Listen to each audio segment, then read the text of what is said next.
Camp Hope is the fastest growing community in Spokane. In just 9 months, this group of our neighbors experiencing homelessness has grown from 160 protesters in front of City Hall to a small village of over 600. I'm Gavin Cooley, host of Housing and Help, a homeless solutions series. We'll meet Julie Garcia from Jules Helping Hands, whose nonprofit oversees this unique encampment of our neighbors that have somehow slipped through society's cracks.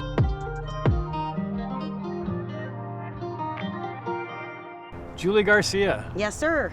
Tell us where we are right now. We're at Camp Hope 2.0. So the history of this camp is it started as a peaceful protest on the steps of City Hall back in December. Mm-hmm. There were no low barrier shelter beds available. So we rallied people experiencing homelessness to come show the city the actual numbers, because that's where we struggle in this city. Is we see one or two people and we assume that's homelessness. So they all came together, we camped on the steps. It was peaceful the entire time.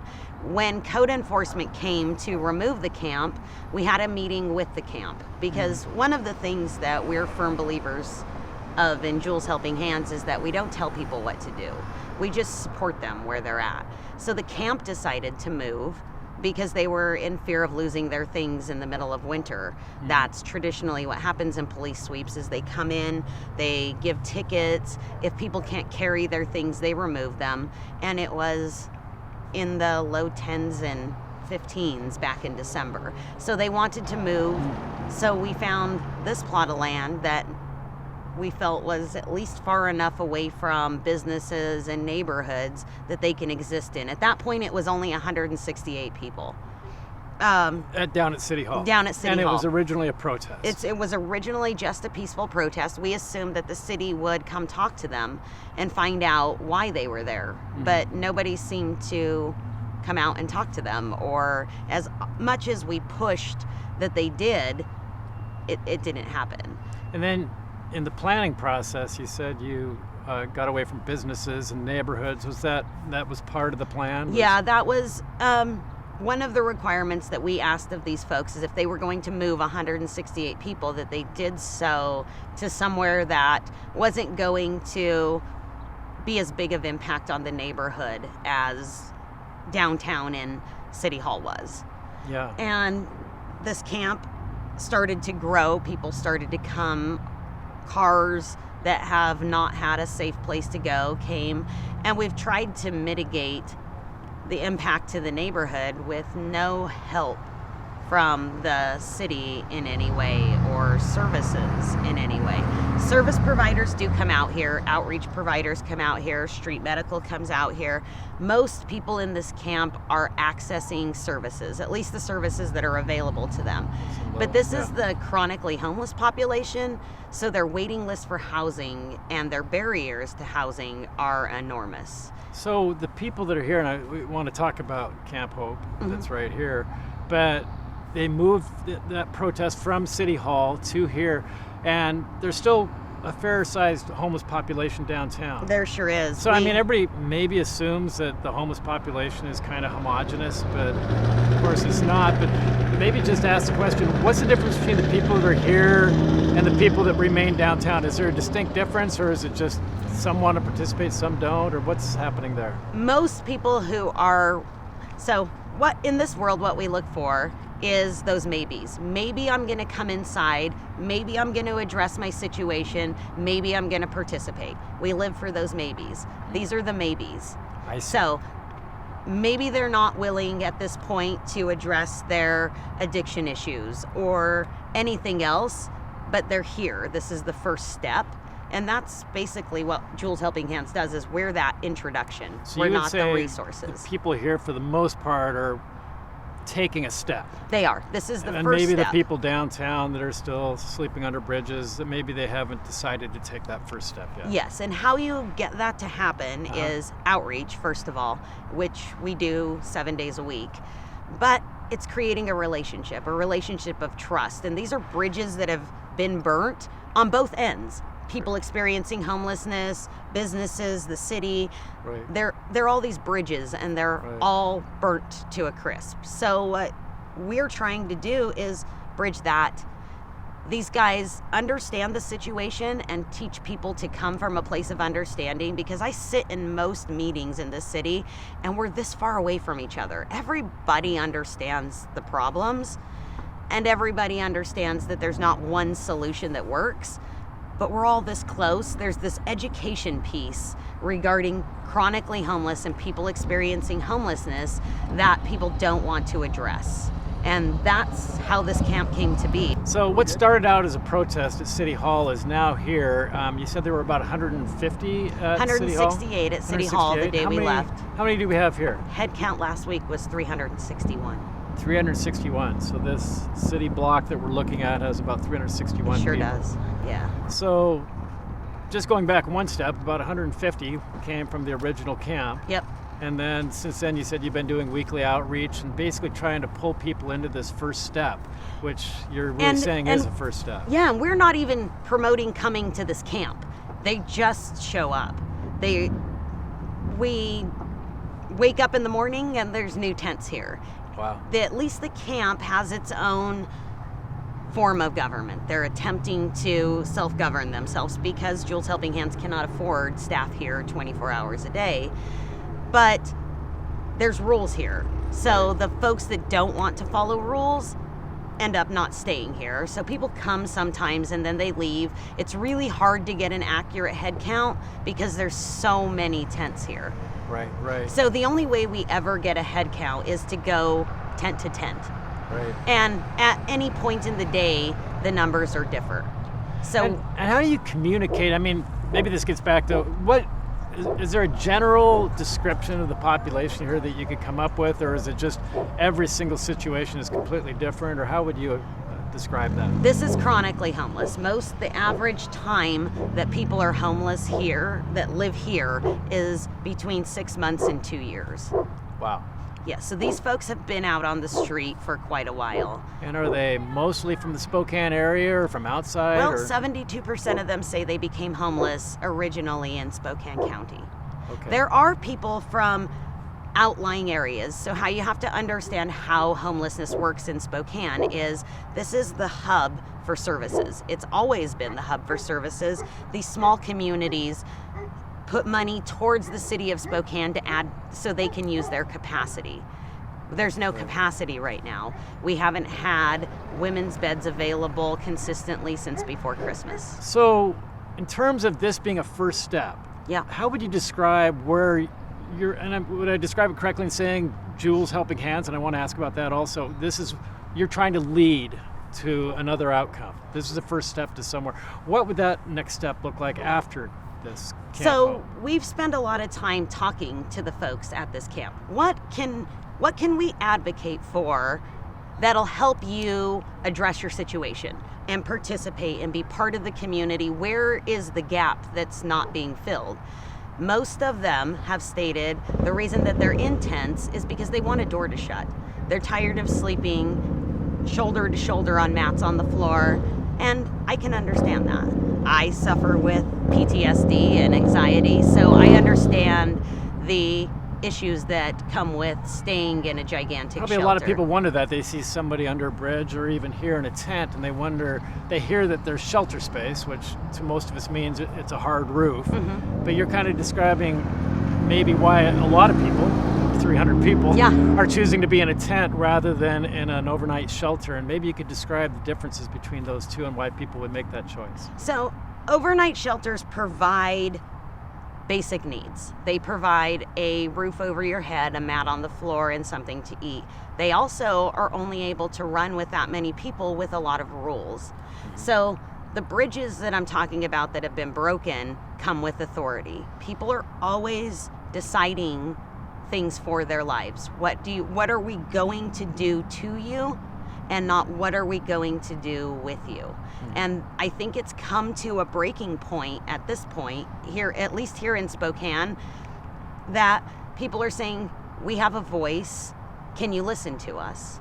And we're still struggling to get people to listen and understand, because coming from a place of understanding is hearing their concerns. We cannot sleep shoulder to shoulder. I have one gentleman that sleeps. So you're saying in a shelter? In a shelter. It's shoulder to shoulder. It is shoulder to shoulder. This isn't shoulder to shoulder. This is not. They have a door to shut. So how valuable is your door at your home when the world is rough and stressful? You can go to your home and you can shut the door. And Julie, let me just ask, and I know there's different types of shelters in Spokane, but just generically speaking, if I have possessions, if I'm carrying things around with me, what happens with those possessions if I go to a shelter? You're telling me here they could bring it into their tent, they can close the tent, that's the door.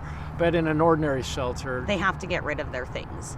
There's no place to really store and secure them? No, and reasonably so. It's not the part of the shelter. I've ran a city-run shelter before, and storing of people's items is really hard, especially on night-by-night stay shelters. So that's not part of the standard service. Yeah, How about if you, impossible. I'm just going to go a little further, if you say I had a pet?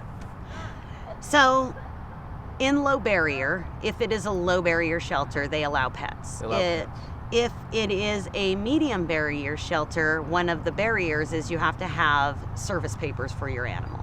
Yeah. And okay. that's something that's not really impossible. How about if you're with somebody, if you have a partner of some type, if married or otherwise, what happens in a shelter situation? Are they able to stay together in a shelter situation, or are they separated? Or so men and women are normally separated. We do have one low barrier shelter that allows for couples, but it only has 82 beds and it's been full continuously. But otherwise, even if you're a family, so say you're a mom, dad, and a child, where do you go? Because our higher barrier shelters that have a faster rate of getting people out of homelessness separate the dad from the mom and children. We do have one shelter right now that's a low barrier family shelter, and it works because they're going to hit functional zero in May 1st. That means they've went 6 months without turning anybody away, and it means more people are going out of their shelter into housing than into their shelter. So low barrier is what this population needs, because our high barrier family shelters separate the entire family. Same with individuals like these folks. If you're a married couple, if you're a partner, if you are a same-sex couple, that's not a possibility to stay together. Everybody's separated, which and leads to a barrier. You mentioned just a moment ago children, and I think maybe we don't often think of that. How many children, for instance, are here at Camp Hope in your... None. We do not allow children to be here because we are low barrier. Low barrier means we don't do background checks, so we don't know the backgrounds of the folks that are staying here. We can't ensure their safety. We can't ensure that there's not a sexual offender. None of those. So if homeless people have children, they're in another situation yes. right now in Spokane. Yes. You mentioned one of the reasons you might not go to a shelter is all these rules, and but there must be some kind of rules here at Camp Hope. There is. You could just talk about, how do you govern? With over 300 people here, there's got to be some governance. Yes. So some of the rules here is nobody gets to put their hands on anybody else. If that is the case, then they're asked to leave. We understand they may be using. There is no open drug use here that's not allowed. If there are needles found or drugs found, we ask people to leave. If they're using, they can still stay here, but we ask that they do it off of the property or somewhere else. I see. We also ask that they're good neighbors. So one of the impacts of having 300 people in one city block is there's a neighborhood that surrounds it. So if we want them to be good neighbors to us, we need to be good neighbors to them. So we're constantly cleaning. We're asking if you are using drugs, please don't use it in the neighborhood. If you're wandering around, be conscious of your neighbors. Understand that they don't understand the situation and may be fearful.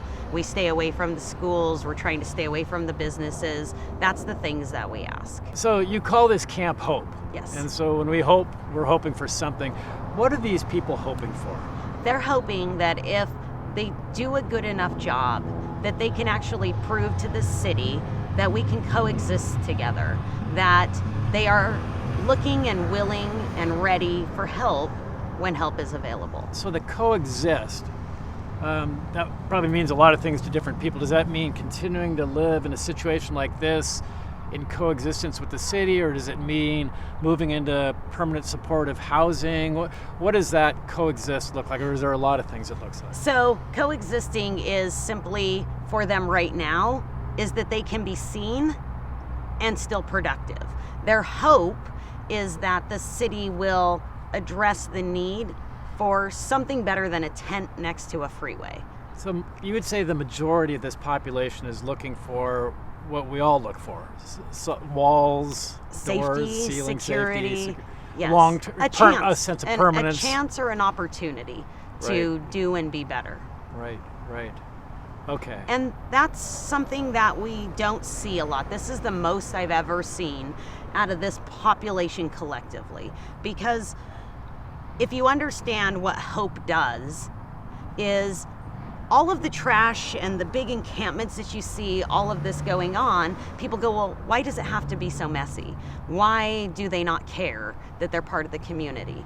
Well, they don't care because they're hopeless. And when you're hopeless, there's no reason to do better. You're not concerned with what your neighbor thinks. You're not concerned with what the house next door thinks. When you're able to spark hope in our friends and our folks, it becomes a sense of community. They value the community as much as the community values them.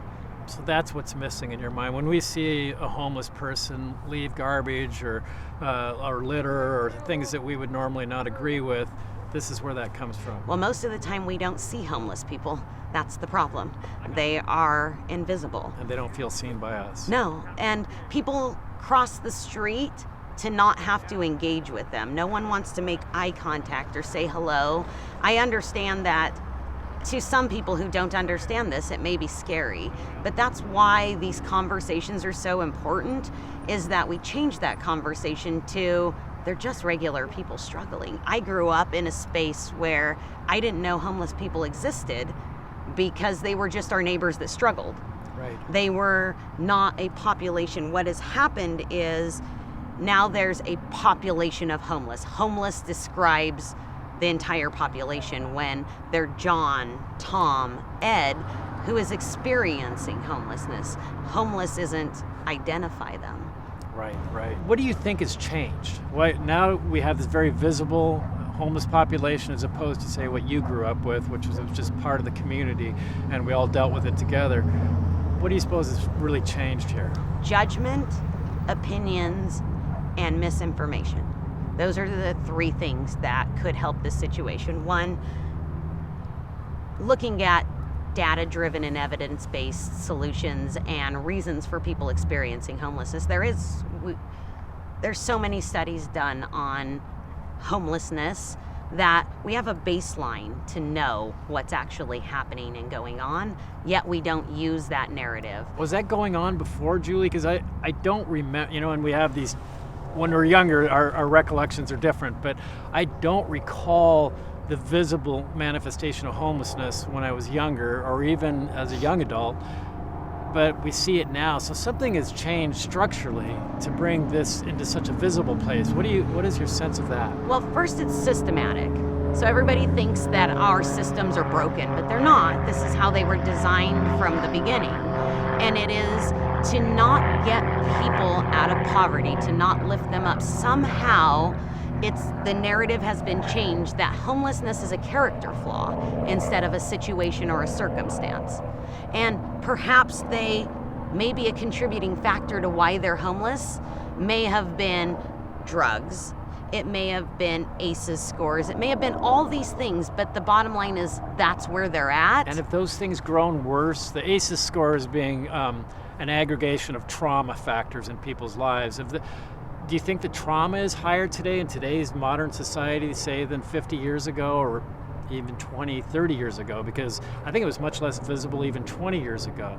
Or have the drugs become, the drug culture become intensified, or is it the cost of housing, or do you think it's all of the above? I think it's all of the above. And the cost of housing, the cost of living, the barriers needed to get jobs, Where do you rent a place? Right. I mean, we're at less than 1% housing rate here.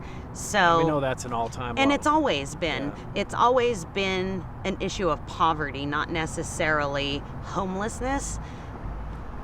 People who end up homeless, for the most part, have two things in common. One, deep personal trauma, and lack of community. When we do point-in-time counts, we do surveys as well. We ask questions to the people that experience homelessness, and one of the questions we always ask is, why did you become homeless? Yeah. And most of them say it's lack of community and family conflict. So what happens if you have no support system? And this is why I got involved in this in the first place, is I've been through most of the situations that these folks have been through. I have 8 of 10 ACEs scores to start out with, and I never lived one day on the street. So I wanted to figure out why my situation was different than theirs. How can I use my situation to help figure out theirs? And I've realized it was the support system. People who still cared for me and helped me and loved me, even when I didn't love me and I wasn't willing to participate in my situation. So you're saying you had many of the factors that lead to homelessness, but maybe the deciding characteristic in your case was that you had community. I did. Yeah. I did. And maybe you could just talk about then how that led you into this area of working with the homeless population and your background there, because it's here we are and it's very interesting. Yeah? So my background in knowing homelessness is I have no degree in this. I've never studied it. I woke up in 2010, I believe, and I had a heart attack. I was healthy. I was working 60 hours a week. There was no real explanation for why I had a heart attack. Spent a couple of years figuring that out and found myself at 40 years old, a single mom of 4 kids, with a whole lifetime of bad decisions, and with the diagnosis that I wasn't going to have an extended period of time here on this earth. Yeah. So I wanted to learn to help people with whatever time I had left. So what I did was took my food stamps and I bought peanut butter and jelly and bread, and I made as many peanut butter and jelly sandwiches as me and my 4 kids could do. And then I stood outside of the House of Charity and I just handed out sandwiches. I wanted to know what homelessness was. Like, I didn't know these folks. I had spent 40 years never even seeing them. And when I say never seeing them, it's because myself had spent 40 years with my basic needs being threatened. I was a single mom. I had to decide between, do I pay my rent or my electricity this month? Because I don't have enough for both. And I've done that consistently. My entire life has always been in poverty. So I wanted to find out what got them there. The only way to do that is to learn. So I stood out there and I talked to people and I realized, oh, well, they're cold as well. So I started bringing coats and blankets, and when I exhausted all my friends and family's resources, I just simply got on social media and said, look, I don't know anything about this, but these folks are cold. Can anyone donate stuff? And people just started bringing things, and my peanut butter and jelly sandwiches turned into a truckload of food and clothing, and people just started participating, and I saw this motivation and I was like, wow, people are willing to help. I did not know and was very naive to the reasons why and the barriers to it. I just set out to help people, and that's how this all started. What did that do for you? I mean, it seems like at a very moment where you had a lot of need, you had medical concerns, you were still already balancing the budget, barely. Yeah, and, barely. Yeah. And so that's a moment at which most of us, I think, would really focus on our own situation, but instead you looked outward. And then how did that start to affect your personal situation, I'm wondering? Well, I think I have to start with my trauma and why it is so important. My daughter is a 9-year heroin addict. She was out on these streets for a very long time. She's housed now. She's still using. And I raised my 7-year-old granddaughter. I've had her since she was born. I've had her since 7 days after she was born. And I didn't understand what was going on with my child. I I didn't expect drugs, so I didn't look for them. And by the time I realized what was happening, I didn't know how to fix that or solve that. And I've never once ever been able to love her sober. And my reason for helping them is my daughter's out here. I hope that if she's hungry, that somebody makes her a sandwich. And that if she's cold, somebody stops and gives her a blanket. Because it's something that I'm unable to do. I'm too close to the situation. She doesn't want my help right now. But there has to be other people out here doing this. And if my daughter's out here and I feel this strongly about that for her, these are people's kids. These are people's moms and dads and brothers and sisters. And I'm just hoping that I can give them a sandwich and at least give them a peace of mind that I'm doing something to help them. Maybe my something isn't everything and it's not solving homelessness, but it's keeping them alive until there's something better. So that's the reasons that I looked outward. That's how it began.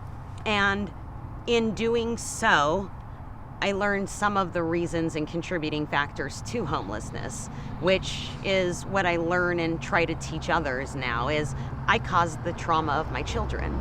And causing that trauma makes you more susceptible to addiction and crime and homelessness and all of those things associated with homelessness. Having trauma in your life.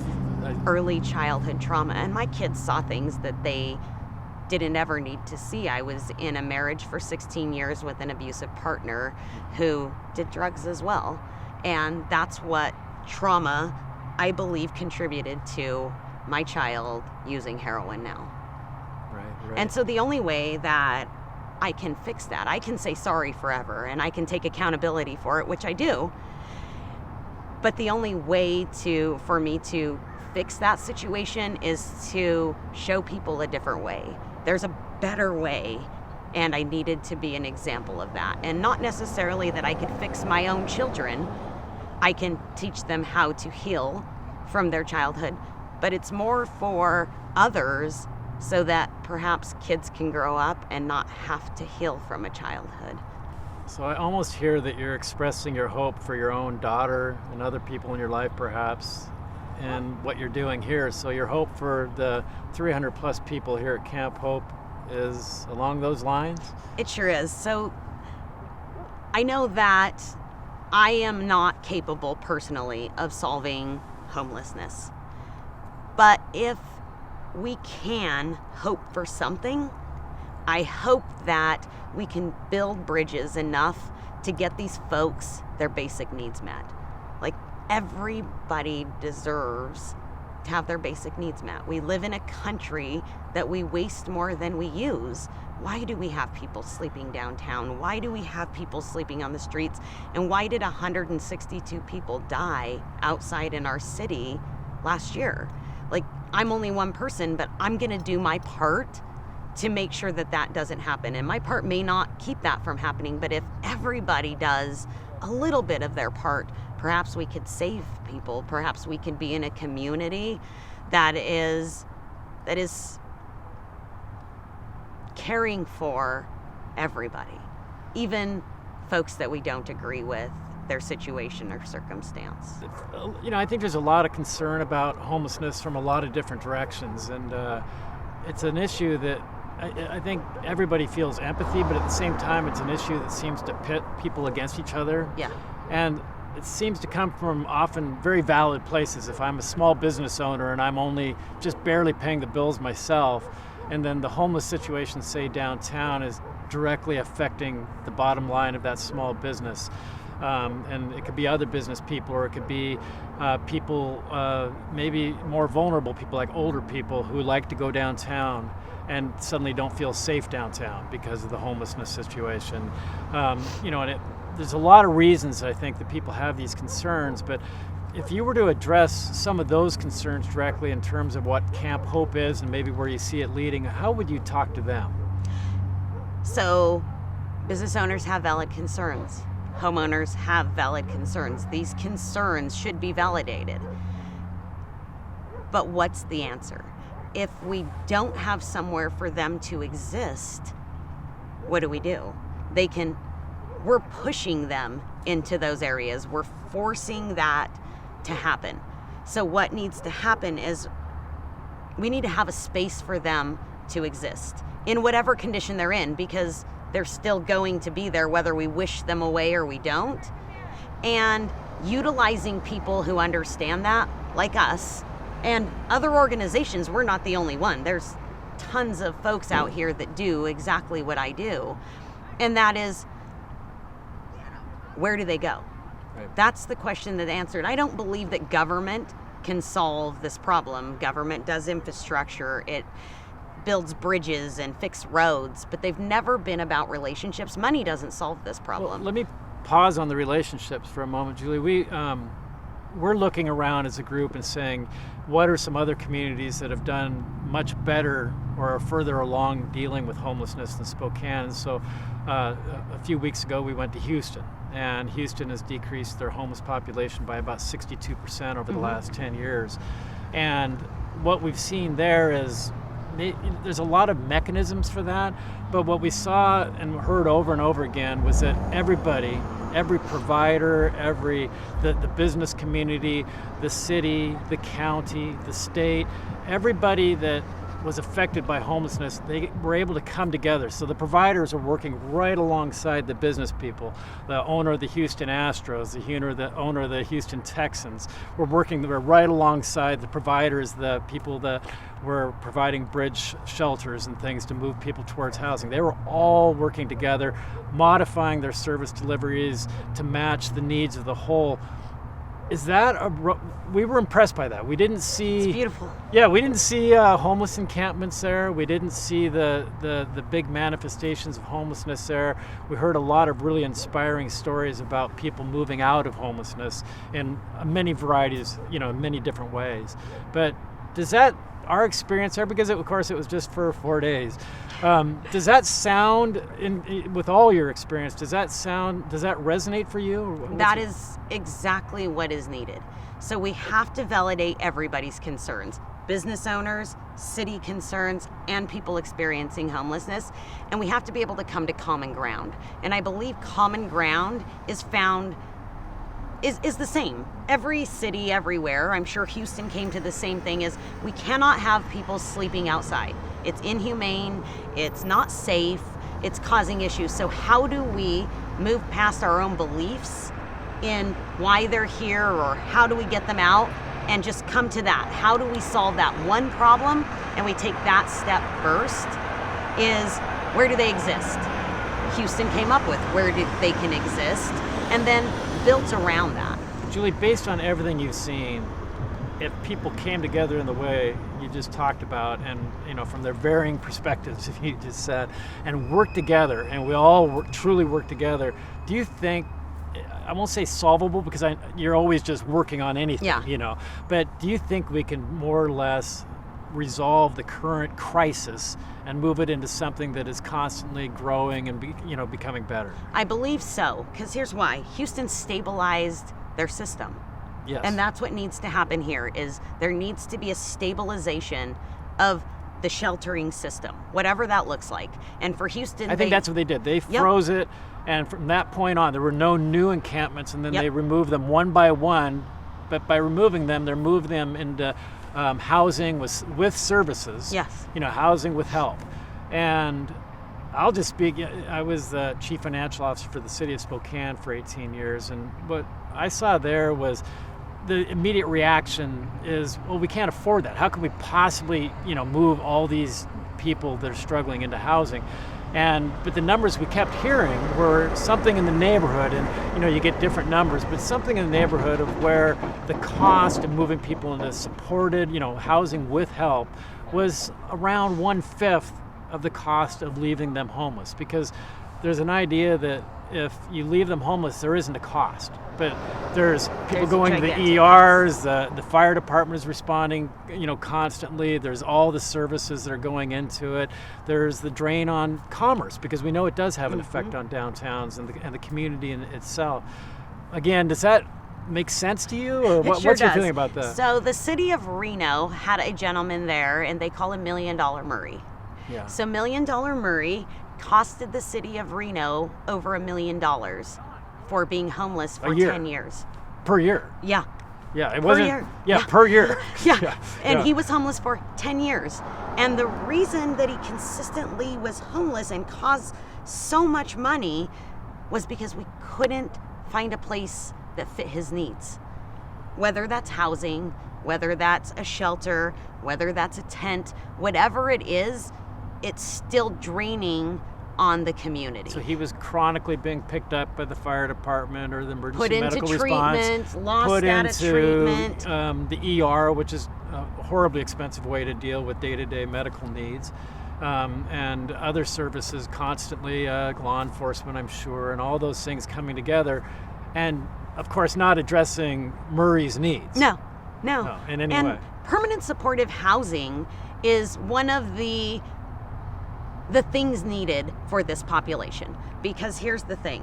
When people get out of prison, we realize that they need a reentry program to get back into society, to meet the needs, whatever society expects from them, and they've lost that somewhere So you would along agree, the way. just as you talk about services, if we somehow had a magic wand and we could create housing for each of these more than 300 people at Camp Hope, that's not what we're talking about at all. Now, housing solves homelessness, but you can't maintain housing if you have no residential reentry program, if you do not have the skills needed to maintain the housing. Otherwise, we do exactly what we're doing now, is this gigantic hamster wheel of we're going to help you, get you some housing, and then we're handing you a key to an apartment and we're saying, have a nice day, hope you make life work.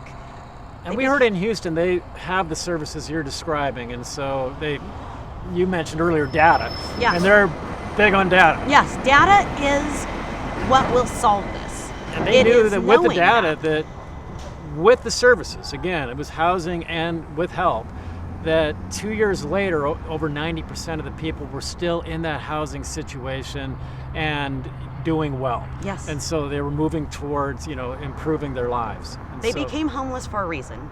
That there's something that caused homelessness. There is some trauma or some event that brought them here. So you don't just throw them in a house and not address them. No, you have to solve what originally got them to become homeless in the first place before we can just give them a key to something and expect them to succeed. We have to give them the skills necessary to be successful. So this is a long-term relationship. It's a very long, and chronically homeless, this isn't what we see in most programs is 60 or 90 days. I have people that come into my home or any of my homes that stay for 2 and 3 years. This is a lot of hand-holding. It's a lot of walking people through every situation because they can't address it or they don't know how to address it, or I have the same issues. I suffer with severe PTSD and anxiety. When I see something that is overwhelming, I just don't do it because it's too overwhelming for my brain to process. So I have to have skills and learn skills to handle those And that's things. the help that needs to be provided. I'm also a self-medicator. We all are. Yeah. We medicate with something somewhere to I- help us I sprint ease. towards that cup of coffee every morning. I've never done drugs in my life, but I'm a self-medicator. Yeah. I have self-medicated with other things, so I understand why they use drugs, why drugs are such a problem in the homeless community. But the narrative that we use is drugs is only a issue in the homeless community. Last year, there was 9.5 substance abuse issues in the United States. There's only 700,000-ish known homeless population. I think that It's the going on in a lot of drugs places. is not a homeless issue or a poverty issue. It's a gigantic issue in our whole country. But it's easier for us to blame somebody for it. They're easy to blame for a lot of things because they're so visible. When we use or when we have issues that these folks have that we talk about all the time, when I have those issues, I go to my house and I shut my door and my neighbors don't see it. Right. I can have an argument with my spouse with my door shut. Or if I choose to use drugs or drink alcohol, I can do that in my house and nobody sees it. Unfortunately for them, the only difference between them and people that are struggling in our community is that there's no door to shut. It's very visible. It's visible. And everything that they do is scrutinized by everybody. I mean, this is a fishbowl. People drive past here every day. They're going, oh, look at that guy. He's yelling at somebody. Right. That's not there. Right. And he is. And his mental health obviously needs to be addressed. But how do you address those things? So you have to understand and come from a place of understanding why they can't address that right now. If you're Maslow's hierarchy of needs, these are all scientific-based data that needs to be used to work with this population. And it is, if So you this are isn't in just, survival mode. mode. Some people feel like, this is just big-hearted but impractical, approach to, that we really need to come in with a heavy hand. But no, addressing these things there's science behind it. There's data there is behind it. lots of science Right behind back to this. that. If we were to do some of the things that you're talking about, that Houston and very few other cities have been able to do and actually get ahead of this, is it your sense, a lot of people just like to see this resolved. Yeah. They want to see homelessness solved, and I think everybody does for a lot of different reasons. And so I think we need to talk about what does that look like, or how does it occur. And one of the questions would be, if we began to, have housing with the help, and that began to solve the problem, would we then be overrun by homeless people from other parts of the country because we've become, a de facto haven for that? Or what is that? That is such a myth. It's a myth. one of the big misinformations, is if we build it, they will come. That is not the way this works. There is not some crazy telegraph system between people experiencing homeless saying, well, there's porta potties downtown in our city, so come to that. That's not the way just that haven't seen anything like that. That is not the way that it works. Do some people come here from other places? Sure. Do some people But you're come saying everywhere? it's a small percent. It's a small percent So if we compared deal to, with it, we're gonna get on the right side of this as a community. Julie, you started this in 2010, as you were describing, and that turned in at some point to Jules Helping Hands. Yep. And maybe you could just tell me a little bit about the organization. Jules Helping Hands is a community-based organization, so we don't have major funding. Our average donation is $40. We oversee this camp. We've provided a day center less than a mile away for them to be able to shower, get food. That can't be done out here. So we've done that a little bit farther away, and the community participates. It's run on volunteers. We have 2 employees, but everybody else who comes and does this daily is the community members, people who are just wanting to solve the problem and help, whatever that looks like. And if we provide places for the community to participate, they will, because community is what these folks need to exit this situation. It's what they need to spark some kind of hope. And it's happening. It's happening all around us. And what needs to happen is the city officials and the businesses need to come together and realize we have such a motivation from the community to solve this problem. We've got to start working on it together. We've got to stop pitting one person against the other, us versus them, homeless people versus housed people, and we've just got to come together and say, what does that look like and how do we do it? And let's invest in our community, because finding a place for these guys to exist that they will come to and use is only the win for everybody. Coming together, that's the road forward. It is. Julie, thank you very much. Thank you, brother. I appreciate you. Likewise. Thank you.